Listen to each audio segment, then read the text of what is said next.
সুর বেঁধেছে জ্যোৎস্না বিনা নিদ্রাবিহীন শশী। আমি নইলে মিথ্যে হতো সন্ধ্যা তারা ওঠা।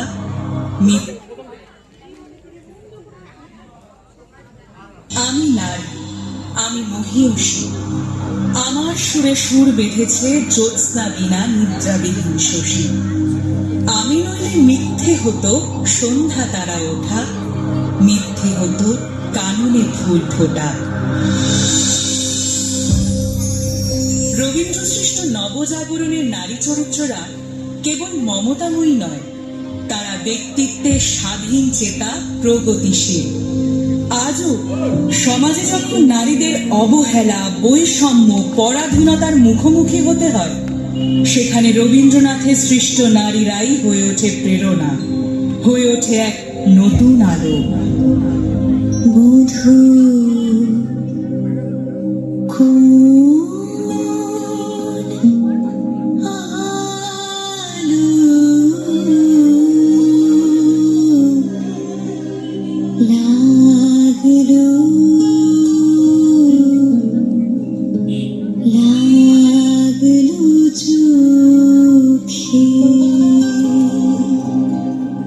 রবি ঠাকুরের বিনোদিনী বিধবা নারী হয়েও নিজের ইচ্ছেকে গুরুত্ব দিয়ে যৌবনের রং, রূপ, গন্ধ আস্বাদন করতে চেয়ে ভেঙেছিল সমাজের বিধিনিষেধ।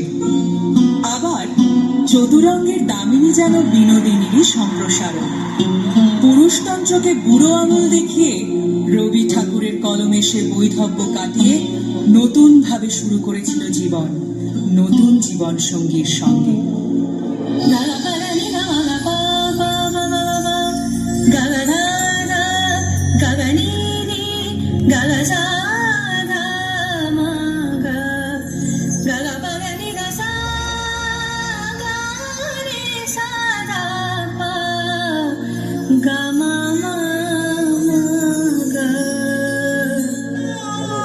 শেষের কবিতার লাবণ্য প্রেমকে খুঁজতে চেয়েছিল স্পর্শে নয়, মননে। জীবনের জটিলতার কারণে ভালোবাসা সত্ত্বেও সে তার প্রেম অমিতকে মুক্তি দিয়েছিল। অন্যদিকে চারুলতার ধন, ঐশ্বর্য থাকা সত্ত্বেও পায়নি স্বামীর ভালোবাসা। তাই অমলের সান্নিধ্যে এসে সে পেতে চেয়েছিল নিঃসঙ্গতা থেকে মুক্তি এবং তার লেখিকা সত্তার মাধ্যমে হতে চেয়েছিল স্বতন্ত্র।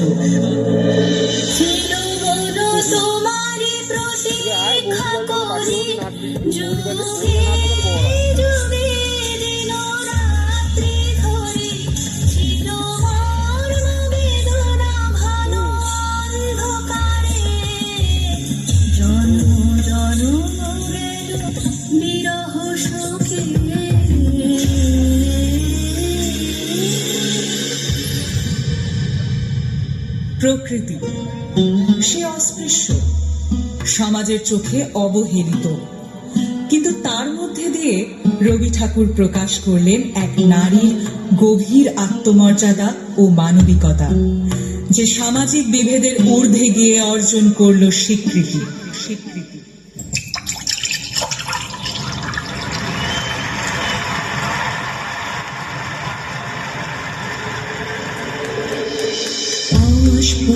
মঞ্জুরি কুঞ্জবনী সঙ্গীত বিষণ্ণ মনে সঙ্গীরিক্ত চির দুঃখ রাতে ও হব কি নির্জন শয়ন পাতি।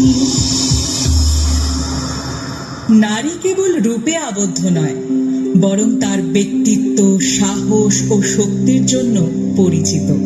পুরুষের মতো লালিত হলেও চিত্রাঙ্গদাকে তার নিজের নারী পরিচয় ও অধিকারের জন্য লড়াই করিয়েছেন রবি ঠাকুর, যা আজও করে চলেছে অনেক নারী।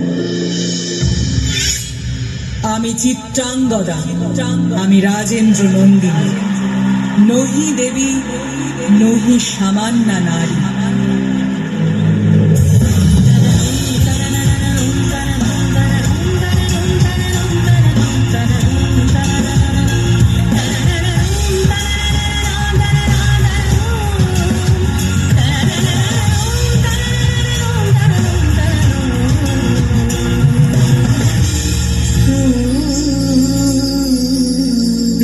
ঠাকুর বুঝিয়েছেন নারী স্বয়ং সিদ্ধা। তারা কারোর ওপর নির্ভরশীল নয়, বরং তাদেরই উপর দাঁড়িয়ে আছে পরিবার, এই সমাজ, এই দেশ, এই গোটা পৃথিবী।